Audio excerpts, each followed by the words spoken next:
Hi everyone, welcome back to the CollabCast. I'm editor Katie Cusack and I'm here with Anna Pillot.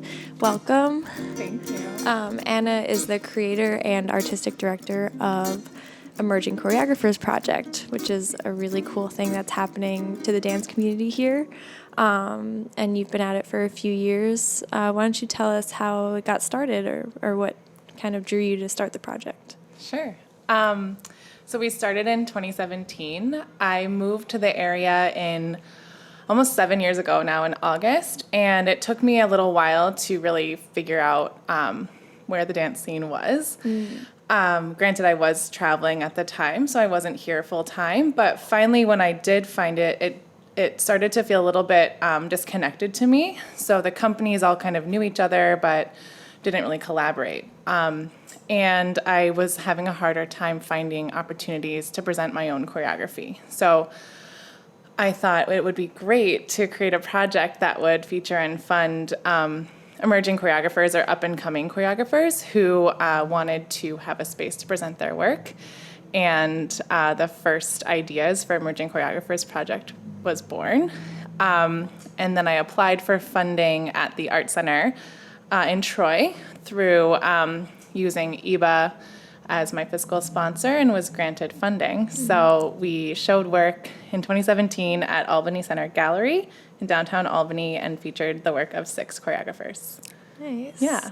What was that process like in terms of going out and trying to find someone to back this project? Interesting. I had never written a grant before. Right. I learned how to do it in college in our dance for real life class. Yeah, of course. Which Dance always for real seemed kind of like ambiguous and a little bit like how to stay out of jail 101. We always kind of joked about it. But I never really thought I would actually use the skill set of grant writing. And Maud Baum, who is the artistic director of her own company, Maud Baum and Company Dance Theater, as well as of EBA Dance Theater, just kind of would send me over links for things. And she sent over one for the Art Center. And I was like, okay, I'll try it. And so she really mentored me and walked me through and has supported this project since then as well as fiscal sponsor. So I was lucky to have a mentor to kind of bounce things off of. And I also, I think, have a unique idea. So there wasn't anything like this already in the community. So I think that's part of why they granted me funding initially. It's such a great opportunity for dancers to kind of show their own, which is really great. Yeah. And so you said you started in Albany Center Gallery. What kind of audience did that draw at first, and how did it build? So we started with one night only. Last year we had 3 shows, and then this year we're going to have 2. But Tony, the director at Albany Center Gallery, is incredible, wanted to collaborate, was super supportive, and was all about having dance in their space. So he and the gallery promoted it as well, and we actually drew about 100 people crammed in there. You could barely see. I couldn't even watch the show from the backstage because there was no space. Yeah. And the project is always free to attend. So that's one really important component for me, is that it's free for the community to have more access to dance, and then the choreographers in turn get feedback from a wide range of people. There's always a talk back after each performance, and it feels more collaborative beyond just the dance community, and that's important for me. Absolutely. I know I had been talking to Stephanie before, who helps you with this project, and she had mentioned that she was really surprised at how much the audience really wanted to be asking questions and had a lot to say to the choreographers. So it's that hunger was there for interactive dance and communication, which is great. Definitely. It felt like it was a void that needed to be filled and that the community wanted it. Stephanie's our marketing director. So she's worked with you also on the article, but without her, the project wouldn't, no one would know about it. So I'm so grateful for her. It's been great. Yeah. So you've built out this project at this point for this year's show, which is going to be in August. Yep. which to the point where it outgrew Albany Center Gallery. Did you sort of see that ahead of time, or were you at any point trying to make it work still in that space, or were you like trying to aim for something that was much bigger?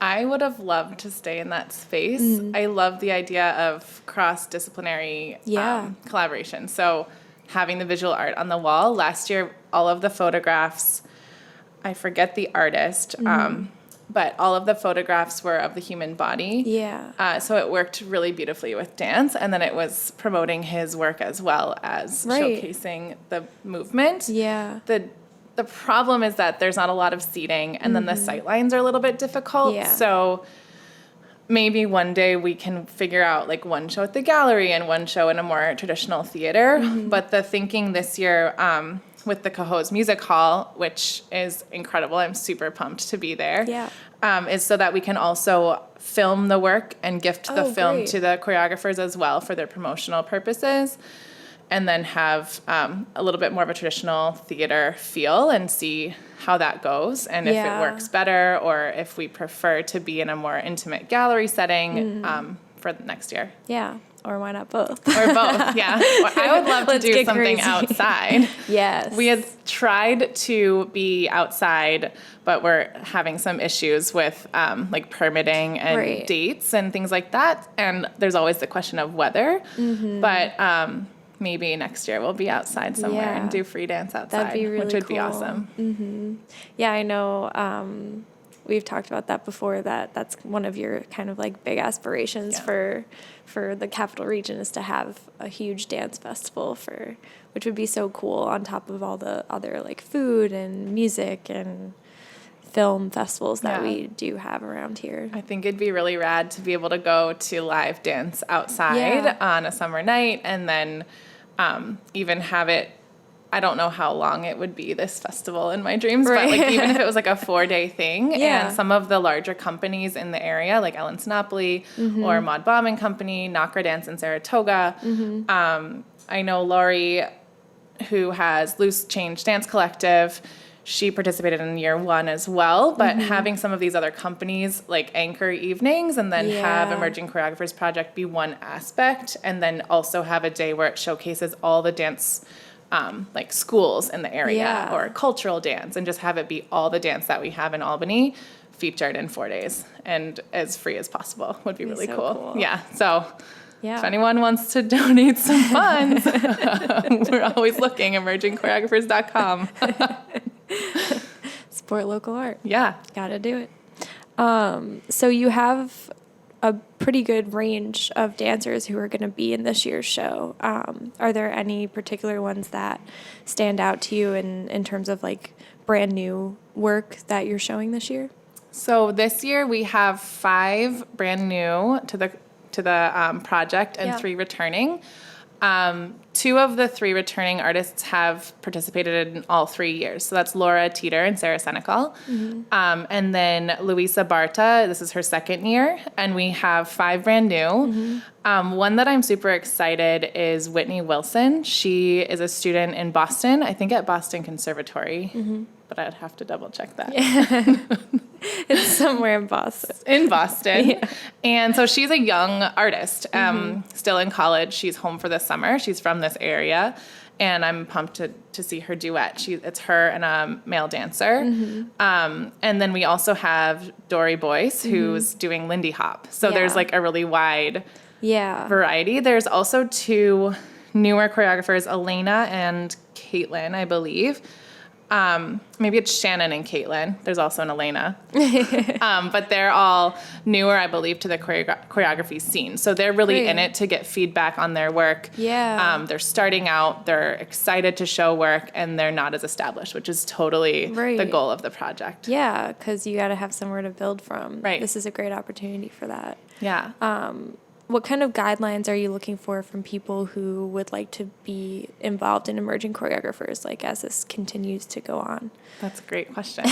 This year was, last year we weren't able to take everyone, and this year we had way more applicants than we were able to take. So it was a really difficult decision. We have an anonymous panel who goes through the applications, and what came up was we weren't always clear on what the choreographer was intending to present. So applications that don't have a lot of detail to them or aren't very descriptive are difficult. Yeah. So we're just looking for someone who has an interesting and unique, new, fresh perspective, who is wanting that feedback, who's truly emerging, who doesn't have access maybe to present work on their own. Right. And who can really benefit from what the project goals are. Yeah, absolutely. Yeah. Sort of have that clear creative focus and something to present and work on. Just Right. makes sense to have that. Yeah. Yeah, and I remember I talked to Laura Teeter, and she was kind of raving about how easy the process is to sort of enter. It's not, jumping through hoops. You're just like clearly presenting your work, which is something that's like also really nice for people who are emerging and they're busy and Right. they're doing all these things. And it's like, okay, I don't want to like go through this long drawn out process. I just want to like give you what I've got. Yeah. So the applications usually open, I think we open them in March or April. Once we confirm venue and details is Right. when we can open it.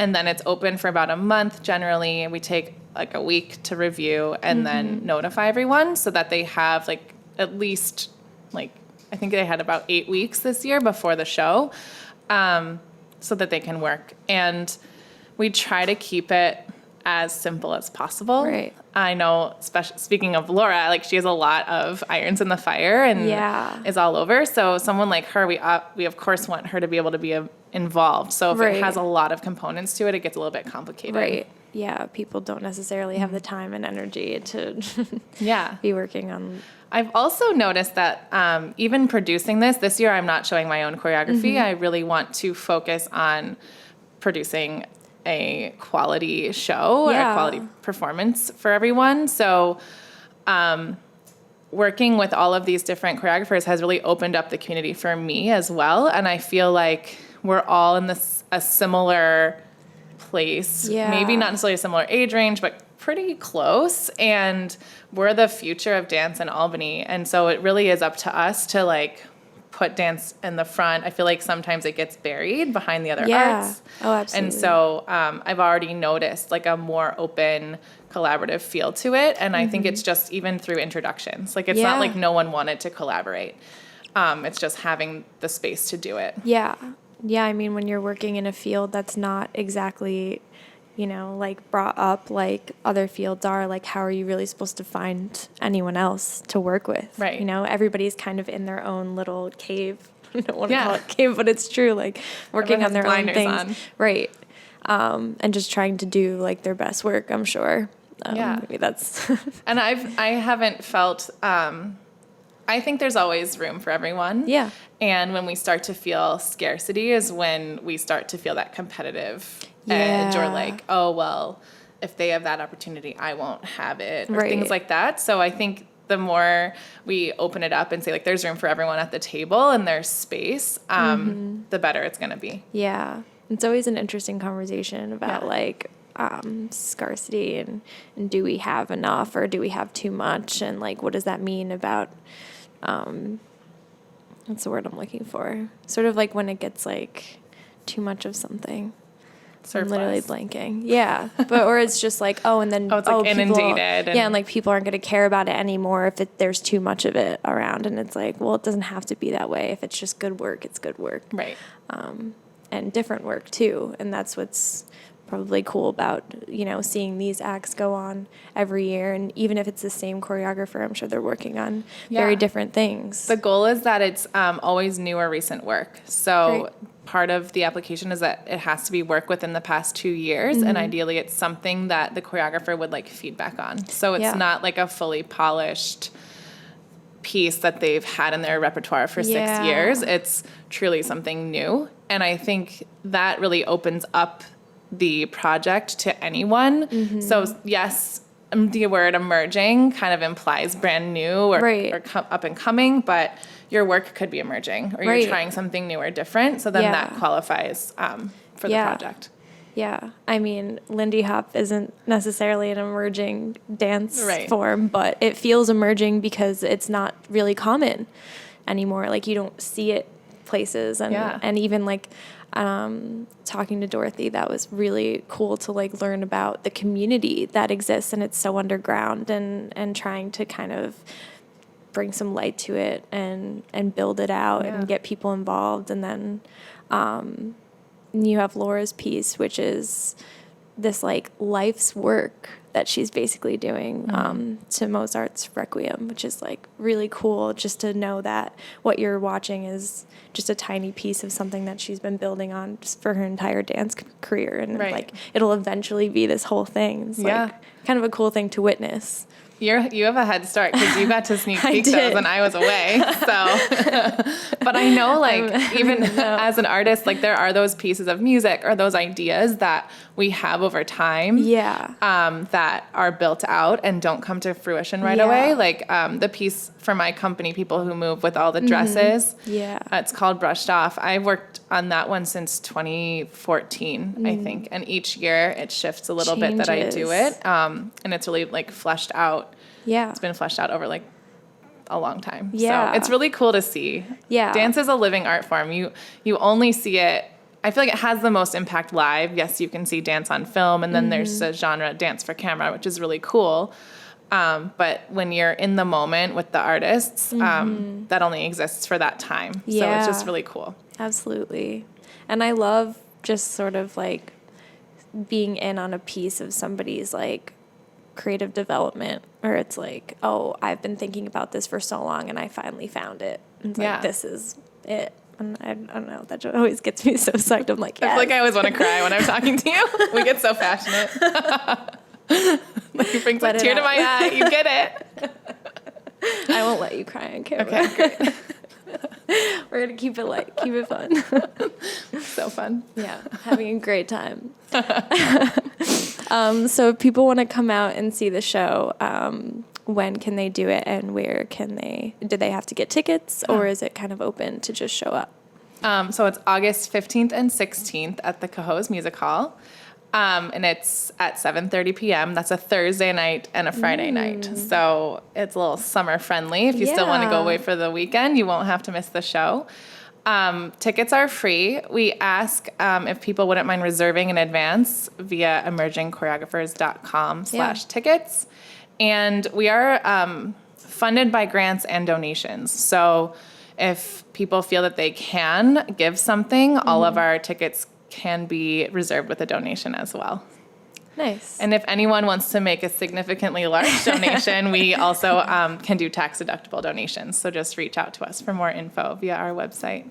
Great. Yeah. Well, thank you so much for coming on the podcast today. Thank you. Appreciate it. This has been great. Always great to talk to you. Good.